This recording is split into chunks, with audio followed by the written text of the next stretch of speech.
Atención México. Mientras en Washington se acumulan los comunicados, las listas de sancionados y las advertencias sobre los cárteles, aquí en nuestro país está ocurriendo algo que casi nadie está conectando. Los números del combate al robo de combustible empezaron a hablar y lo que dicen contradice por completo la idea de que México no estaba haciendo su tarea. Quédense conmigo porque hoy vamos a poner lado a lado dos maneras de enfrentar el mismo problema. La del vecino del norte, que presiona, señala y sanciona desde lejos, y la de la presidenta Claudia Sheinbaum, que limpia la casa por dentro y deja que los resultados hablen por sí solos. Vamos a los hechos porque aquí no venimos a inventar nada. El robo de combustible, eso que en México conocemos como huachicol, tiene dos caras. Una es la tradicional, perforar los ductos de petróleos mexicanos y sacar la gasolina directamente. La otra es más sofisticada y se llama huachicol fiscal. Consiste en importar combustible declarándolo como aceites o aditivos para no pagar los impuestos que le corresponden. Las dos modalidades le costaron al país una fortuna durante años y las dos están hoy en el centro de una historia que conviene entender completa, sin gritos y sin medias verdades. Empecemos por lo que ha hecho Estados Unidos, porque ahí está el contraste. El 1 de mayo de 2025, la Oficina de Control de Activos Extranjeros del Departamento del Tesoro estadounidense sancionó a 3 ciudadanos mexicanos y a 2 empresas con sede en México, y a 2 empresas con sede en mexicanos y a 2 empresas con sede en Mexican, señalados por estar vinculados a una red de robo de combustible y contrabando de petróleo ligada al cártel Jalisco Nueva Generación. Ese mismo día, la red de control de delitos financieros del propio Tesoro emitió una alerta sobre el contrabando de crudo en la frontera sur de aquel país. Meses después, el 17 de diciembre de 2025, el Tesoro fue más lejos y sancionó al cártel de Santa Rosa de Lima junto con su líder José Antonio Yepes Ortiz, conocido como el Marro. Y aquí aparece el primer detalle que casi nadie subraya. El Marro lleva años cumpliendo una condena de 60 años en una prisión mexicana. Lo detuvo México, lo procesó México, lo encarceló México. Cuando el Departamento del Tesoro lo sancionó, no estaba abriendo un caso nuevo. Está poniendo su sello sobre un trabajo que las instituciones mexicanas ya habían hecho, mientras desde el norte llegan comunicados con membrete, desde aquí ya es en las ocupadas. El propio Departamento del Tesoro reconoce en sus documentos que el robo de combustible es hoy la principal fuente de ingresos no relacionada con drogas para los grupos criminales en México.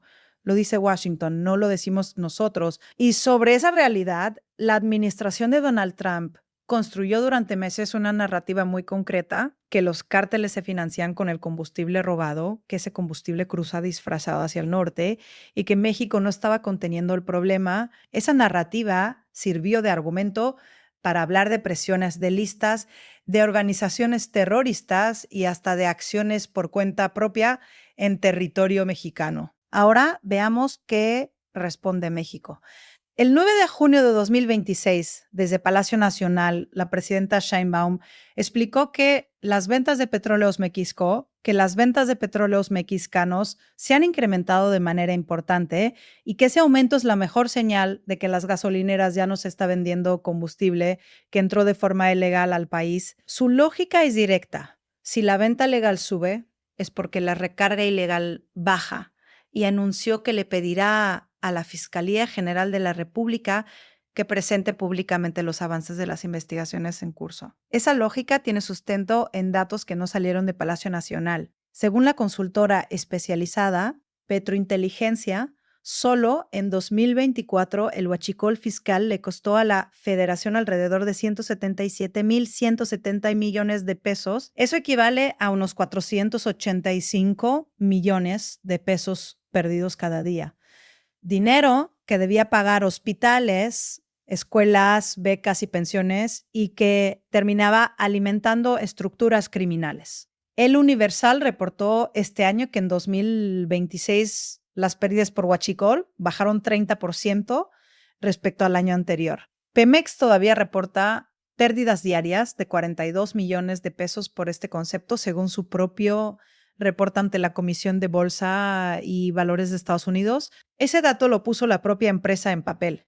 Sheinbaum lo reconoció, el huachicol todavía ocurre, aunque en una proporción mucho menor. Nadie está declarando una victoria total. La reducción de 30% no llegó sola. Llegó de trabajo de territorio. El 31 de marzo de 2025, autoridades federales aseguraron en el puerto de Tampico cerca de 10 millones de litros de diésel que habían entrado al país declarados como otra mercancía. Fue uno de los decomisos de combustible de contrabando más grandes de los que se tenga registro reciente. A eso se suma la vigilancia permanente en las aduanas y un sistema de control que cualquiera puede ver en las carreteras. Los camiones que transportan combustible llevan un código que la Guardia Nacional revisa, una instrucción de la Secretaría de Energía para verificar que lo que circula es legal y pagó lo que debía pagar. Los números de recaudación confirman la tendencia. Según la Agencia Nacional de Aduanas de México, la recaudación por comercio exterior creció 17.6% en términos reales durante los primeros 9 meses de 2025 comparado con el mismo periodo del año anterior. Dentro de esa cifra, el impuesto especial sobre producción y servicios que pagan las gasolinas y el diésel subió 46.2% hasta acercarse a los 175,000 millones de pesos. La propia Secretaría de Hacienda informó al Congreso que los impuestos recaudados en aduanas aumentaron más de 200,000 millones de pesos en el año. Cuando se cierra la llave del contrabando, el dinero que antes se evaporaba reaparece en la caja pública. Seamos directos porque aquí no venimos a maquillar nada. La reducción existe, es verificable y representa un avance real, pero el problema no está resuelto. Pemex sigue reportando pérdidas diarias por huachicol ante el regulador financiero de Estados Unidos. Hay especialistas que señalan que, a pesar de años de estrategia y presión regulatoria, el mercado ilegal de combustibles en México sigue generando miles de millones de pesos para quienes lo operan. El combate al huachicol es una pelea de largo plazo y los números de 2026 muestran que va en la dirección correcta, no que ya terminó. Y aquí es donde el contraste con Washington se vuelve más interesante. La cooperación entre los dos países existe. La propia Oficina de Control de Activos Extranjeros del Tesoro, el 10 de septiembre de 2024, sancionó a 9 personas y 26 empresas ligadas a una red de robo de combustible y lo hizo, según su propio comunicado, en coordinación con la Unidad de Inteligencia Financiera de México. Coordinación, esa es la palabra.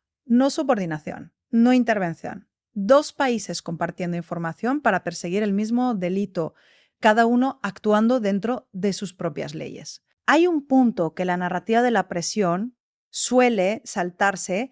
La alerta del propio Departamento del Tesoro reconoce que ese crudo robado se contrabandea hacia el norte disfrazado de aceite deshecho y que del otro lado hay importadores estadounidenses dispuestos a comprarlo. El negocio no termina en México. Necesita compradores en Estados Unidos para cerrarse. Por eso la responsabilidad compartida no es un eslogan, es un hecho. Y eso enlaza directamente con la doctrina que la presidenta ha repetido: respeto a la soberanía, responsabilidad compartida y diferenciada, confianza mutua, cooperación sin subordinación. México coopera porque el crimen no respeta fronteras. Pero quien investiga aquí la Fiscalía Mexicana. Quien firma las órdenes es un juez mexicano y quien decide la estrategia es el gobierno mexicano. Pongamos las dos formas de actuar una al lado de la otra. El modelo de la presión externa.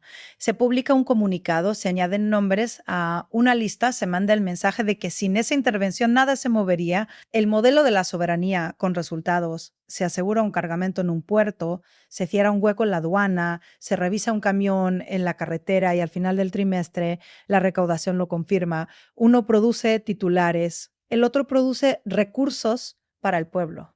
Y cuando se cruzan ambos, ocurre lo que vimos con el Marro. Washington sanciona a alguien que México ya tenía tras las rejas. Lo que está en disputa es el relato.